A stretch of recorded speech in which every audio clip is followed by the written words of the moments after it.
Hi, I'm Stephanie Hansen, and this is my Chapter 12, Diversity and Equity, today defining the challenge. So the two different people I'm going to be discussing today is Jonathan Kozol and William Julius Wilson. And I'm going to start off with Jonathan Kozol. Talked about that he might be one of the worst school reformers ever. He believed that African American students were being segregated or being treated as racist, and he believed that all whites and blacks should be created equal. And I think his vision was probably accurate, but the way he went about trying to get his point across and how to carry things out was probably wrong. The first thing that I noticed about Jonathan Kozol from the Manhattan City Journal that I read about, it said that he thought that solving this problem would be busing so many thousands of white students across town over to the black school and vice versa, the black students over to the white schools. And what this created is more of a hardship, and a lot of the white parents of the students in those schools started pulling their kids and putting them in parochial schools, which then created more of a hardship. So a lot of the tasks that Jonathan Kozol was trying to carry out were not necessarily helping the matters any. He wrote many different books. Most of them were successful, and there was a couple that were not. He also believed, in some of his books, he talked about how it was a teacher's fault on why these kids were getting left behind or falling in the cracks. And so he was talking about how white teachers picked on black students, and that's why they were not getting the education they needed, because it was they were being treated unfair, and it was a racist matter.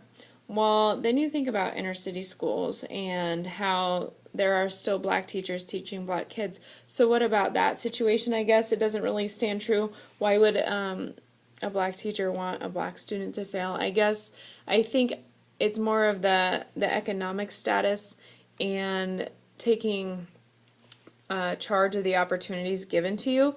And I think some of those students in those inner cities maybe came from homes that had not had the resources or the different tools available to them to strive and move forward with education, or even believing that education was important at that time.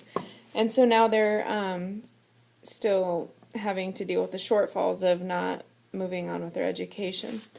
Some other things that Jonathan Kozol talked about was that he thought that all the amount of money within that should be, every kid across the state should get the same amount of money per pupil to pay for school, so everybody has the same right and the same available education. So if, I know he talked about this little Mario kid in the article and said that he was only getting $6,000 while other students were getting $10,000 to go to school for that year or whatever.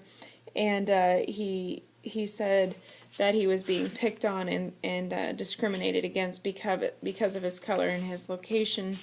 I guess there's an actual quote in here that I saw. It says that Mario was going nowhere. It was only because the rich white taxpayers of New York refused to spend more than the $6,000 on his education.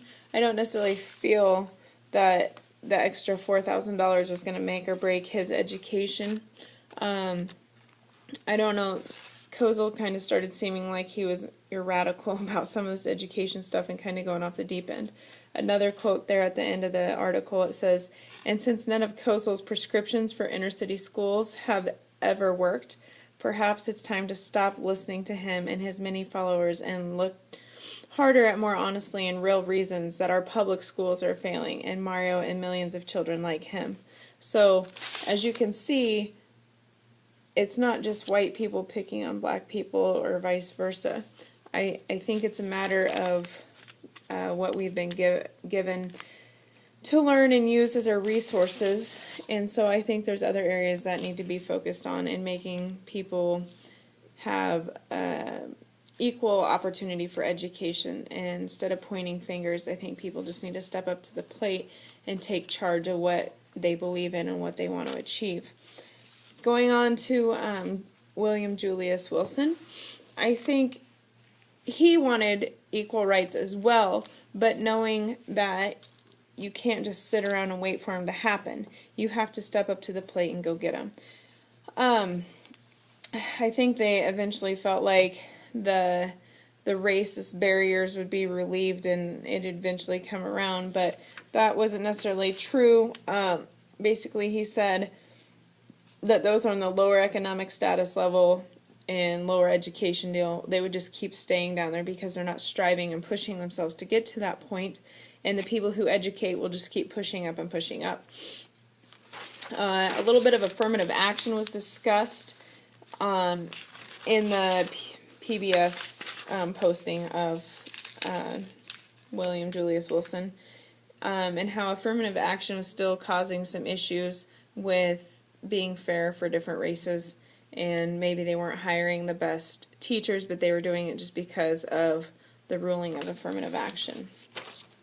So I think Wilson had it right with saying that trained, educated blacks are going to make changes in the economy just as white, educated people are going to make a change in the community. If a white person doesn't go to school and doesn't get an education, they're obviously not going to go very far. Same thing with a black person or an Asian person or a Hispanic person. If you don't go get an education, you're not going to go very far in life. And so they're just, Wilson, I think, had it picked out right. I guess just looking at it, it's more about opportunity and taking control of your opportunity, and I guess taking advantage of it and just going after what you believe or what you want to achieve. Some other things that I guess that brought to mind is the graduation percentages of the different ethnicities and who furthers their education. I talked to my superintendent about this, and I guess I'm going to try to look up on the U.S. Census and see on the education and who's got the highest percentage in high school diplomas, and then I guess a 2-year college degree and a bachelor's degree, and so on and so forth. I guess this is something that interests me.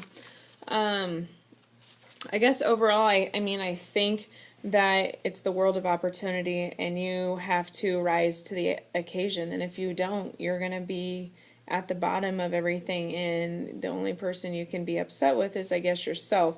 I mean, there is a difference in being treated poorly and being discriminated against, but I don't necessarily feel that that's the way it is. I mean, society today, you hear about black people saying they're being picked on by white cops and being treated poorly.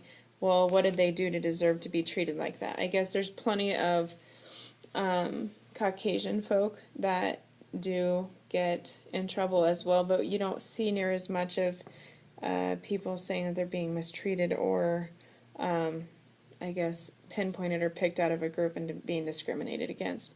So I guess overall, I guess economic status does sometimes play a role in achievement levels, but I also think it's the people who strive to obtain an education and push through.